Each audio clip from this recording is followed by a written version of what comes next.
చిన్నప్పటి నుంచి పేరెంటింగ్లో ఇలాంటి చిన్న చిన్న విషయాలు తగ్గించుకోవాలి. సో మనం మాట్లాడే ప్రతి మాట కూడా పిల్లలు క్యాచ్ చేస్తారనమాట. They are like catalysts.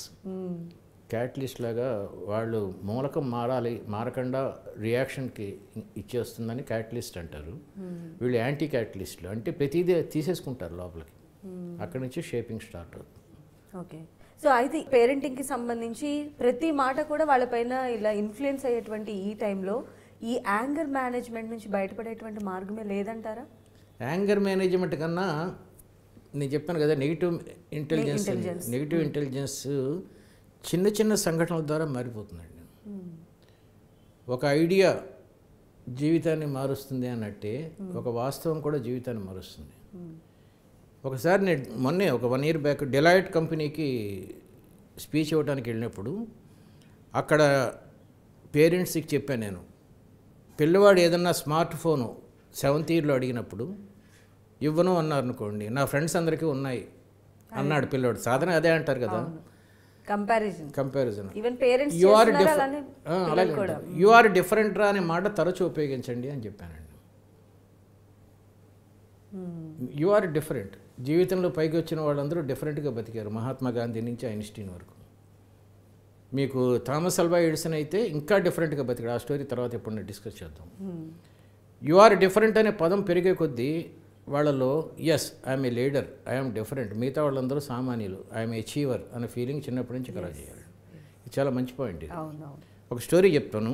ఒక కుర్రోడు వచ్చాడు డెలాయిట్ కంపెనీలో నా దగ్గరికి వచ్చి, సార్ ఈ ఓఆర్ డిఫరెంట్ పాయింట్ చాలా బాగుందండి, నాది మిడిల్ క్లాస్ ఫ్యామిలీ, 2 అక్కలు ఉన్నారు పెళ్ళి కావాల్సిన వాళ్ళు, తండ్రి రిటైర్ అవుతున్నాడు ఇంకో 2 yearsలో, మా ఫ్రెండ్స్ అందరికీ మోటార్ సైకిల్స్ ఉన్నాయి, నాకు మోటార్ సైకిల్ కావాలని అడిగితే లేదురా కుదరదు అన్నాడు. నిరాహార దీక్ష చేశాను. 2 days అయింది. అవసరమైన దానికన్నా ఎక్కువ వీక్నెస్, ఏదో బీపీ పెరుగుతున్నట్టు అలా పడిపోయాను. అమ్మ సపర్యలు చేస్తుంది. 3 days అయింది. చాలా పేద సామాన్య కుటుంబం.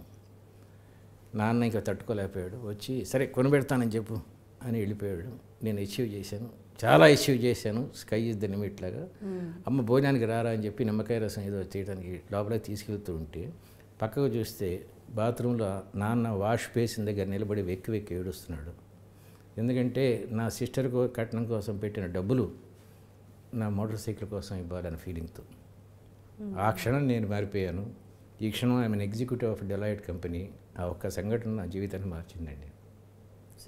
So this is how the పేరెంటింగ్లో ఇలాంటి స్టోరీస్ చెప్పాలి పిల్లలకి. You are different.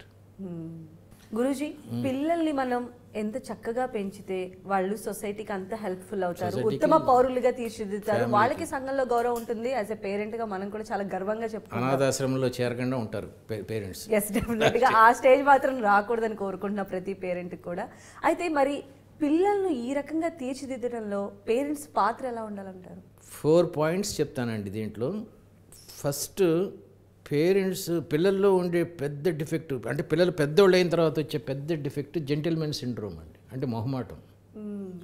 అంటే మార్గదర్శి చిట్ ఫండ్, ఆ చిట్ ఫండ్లో సంతకం పెట్టమంటే కాదనలేక పెట్టేయటం, ఎవడన్నా అప్పు అడిగితే అప్పు ఇవ్వటం, మీ ఫ్రెండ్ పెళ్ళికి వెళ్తానంటే మీ నగలిచ్చి వాడు ఎవడో దొంగలిస్తే రాత్రి అంతా ఏడుస్తూ కూర్చోడు, జీవితం అంతా ఏడుస్తూ కూర్చోవడం, ఇవన్నీ మొహమాటాలండి.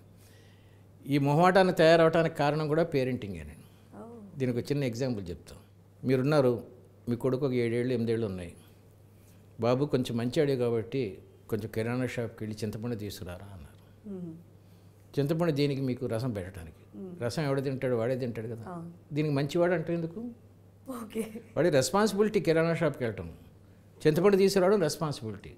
ఎప్పుడు మంచివాడు అనాలి? వాడికి ఫస్ట్ మార్క్ వచ్చినప్పుడు, ఫస్ట్ మార్క్ వచ్చినప్పుడు అనాలి. ఏదైనా చెల్లికి జడేసినప్పుడు అనాలి.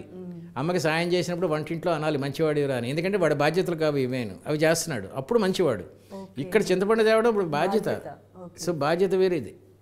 ఇలా ఎప్పుడైతే నువ్వు మంచివాడిరా ఈ పని చేయాలన్నాడో, పక్కింటి పిన్ని గారు కూడా మంచివాడిరా కొంచెం మాకు సోప్ తీసుకురా అంటే వాడు మంచి అనిపించుకోవడం కోసం సోప్ తీసుకొస్తాడు పక్కింటి పిన్ని గారికి.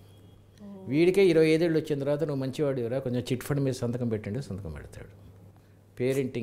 పేరెంటింగ్లో ఇది పెద్ద పాయింట్ అండి. నిజంగా గురూజీ మీరు చెప్తుంటే, అంటే మనం చిన్నప్పటి నుంచి వాళ్ళకి ఇంజెక్ట్ చేసేది పెద్దయ్యాక ఎంతగా రిఫ్లెక్ట్ అవుతుంది అనేది అర్థమవుతుంది.